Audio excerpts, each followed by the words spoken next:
it's always, though, safer in politics to avoid risk, to just kind of go along with the status quo. But I didn't get into government to do the safe and easy things. A ship in harbor is safe, but that's not why the ship is built. Politics isn't just a game of competing interests and clashing parties. The people of America expect us to seek public office and to serve for the right reasons.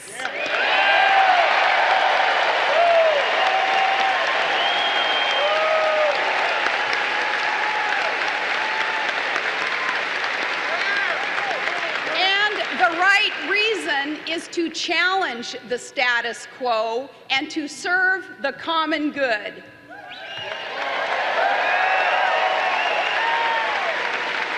Now, no one expects us to agree on everything, whether in Juneau or in Washington, but we are expected to govern with integrity and goodwill and clear convictions and a servant's heart. Thank you.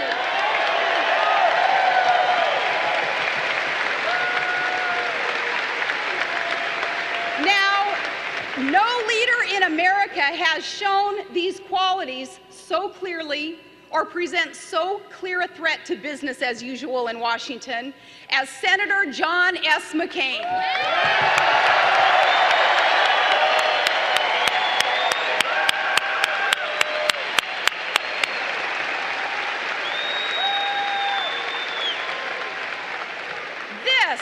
This is a moment when principles and political independence matter a lot more than just the party line. And this is a man who has always been there to serve his country, not just his party.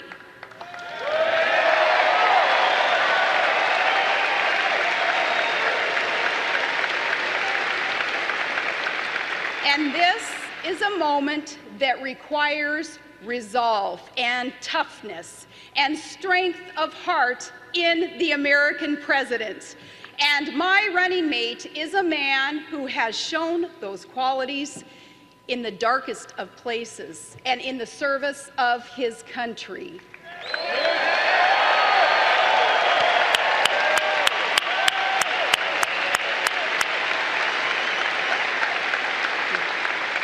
A colleague once said about Senator McCain, that man did things for this country that few people could go through. Never forget that. And that speaker was former Senator John Glenn of Ohio.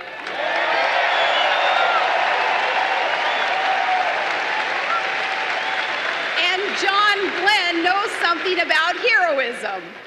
And I'm going to make sure nobody does forget that in this campaign. There is only one candidate who has truly fought for America, and that man is John McCain.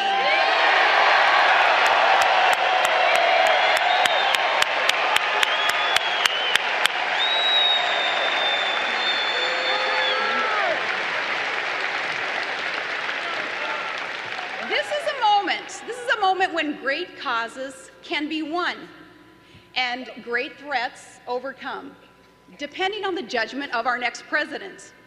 In a dangerous world, it is John McCain who will lead America's friends and allies in preventing Iran from acquiring nuclear weapons.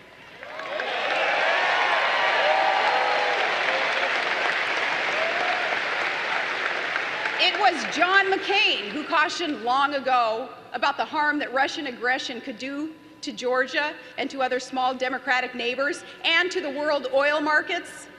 It was Senator McCain who refused to hedge his support for our troops in Iraq, regardless of those political costs. Thank you. Thank you.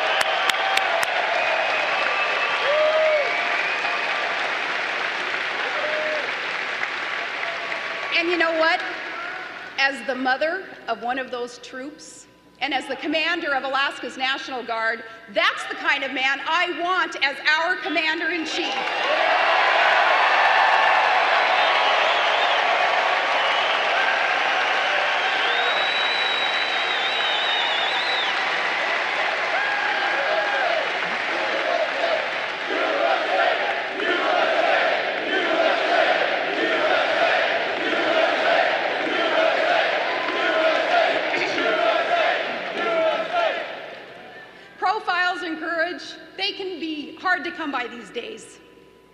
know, so often we just find them in books.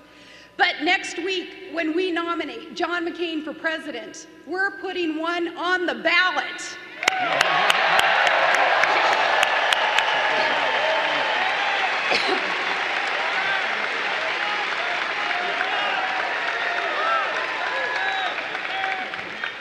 To serve as vice president beside such a man would be the privilege of a lifetime, and it's fitting that this trust has been given to me 88 years, almost to the day, after the women of America first gained the right to vote.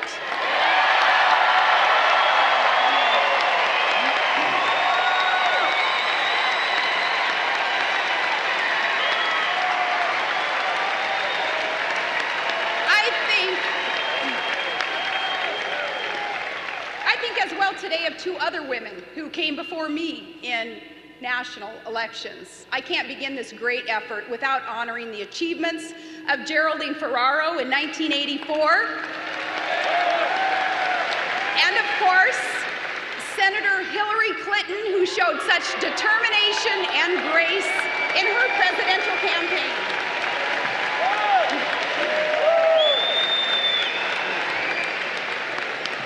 It was rightly noted in Denver this week that Hillary left 18 million cracks in the highest, hardest glass ceiling in America. But it turns out the women of America aren't finished yet, and we can shatter that glass ceiling once and for all.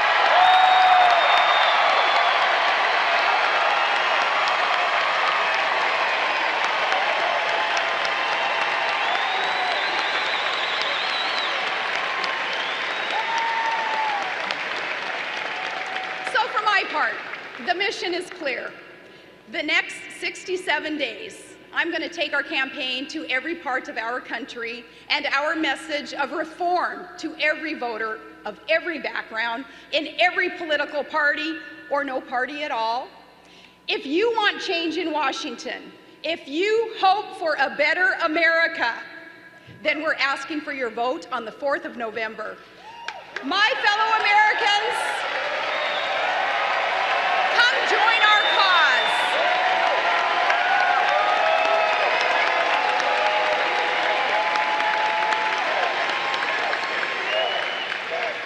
Join our cause and help our country to elect a great man, the next President of the United States. And I thank you, and God bless you, I say, and God bless America.